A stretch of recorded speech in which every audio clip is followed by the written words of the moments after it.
They weren't the couple anyone ever saw coming, but when the final week hit, Nick and Olandria made more sense than anyone else left in the villa. Their story was quiet, awkward, real, and it might have started way earlier than we think. This is the story of Nicolandria. This is Double Take, the channel where we unravel reality TV's most surprising characters and connections. Hit subscribe, drop your take in the comments, and let's unpack the slowest burn Love Island has ever given us. From the very beginning, the chemistry between them was subtle but unmistakable. Nick was with Sierra, and Olandria was with Taylor. The timing, the loyalty lines, the optics, it all made a connection between Nick and Olandria feel so off limits. The signs were small at first, but that didn't stop the fans of Love Island from clocking these moments. Nick seemingly always had an eye on her when she would walk past. And then came the famous blindfold challenge.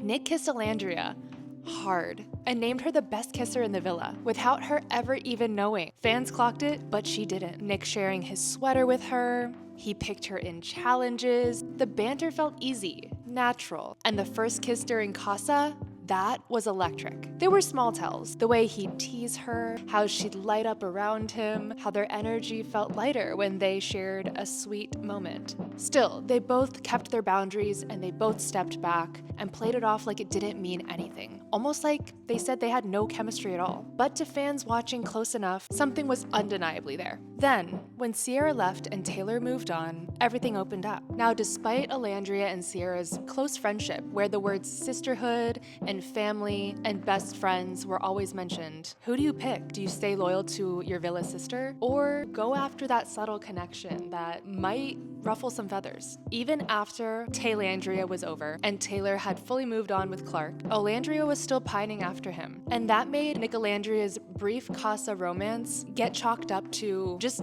not having any chemistry, and that maybe they were just better off as friends, even though we all saw that insanely passionate kiss and soul ties. That was undeniable to us. Nick and Olandria were finally both single. They were open to exploring new connections, and they already had the trust of friends. In a villa full of forced connections, this one actually made sense. Nick and Olandria were drawn to each other, and from day one, picking each other in kisses and challenges, but timing got in the way, as it always does. She got swept up with Taylor, he got serious with Sierra, to the point where they were the first couple to close off. That pushed them into the friend zone. And just like real relationships, the opening didn't come until both were finally free. What followed was awkward, slow, but deeply relatable, because plenty of us know what it's like to wonder if a friend could be something more. And that's what made people vote for them, because it felt honest and it felt so authentic. Even as things began to grow, Olandria still hesitated. She worried about how it would look, she'd seen how quickly social media turned on people, and she really felt selfish about choosing herself, because she had loyalty to Sierra. She'd spent weeks in a situationship where she was breadcrumbed and overlooked and underappreciated. Her confidence definitely took a hit. So when someone like Nick, steady, attentive, calm, someone who always saw her from the beginning, showed up, it felt new, but really unfamiliar. But she smiled, she flirted, but she still held back. But we could still see it.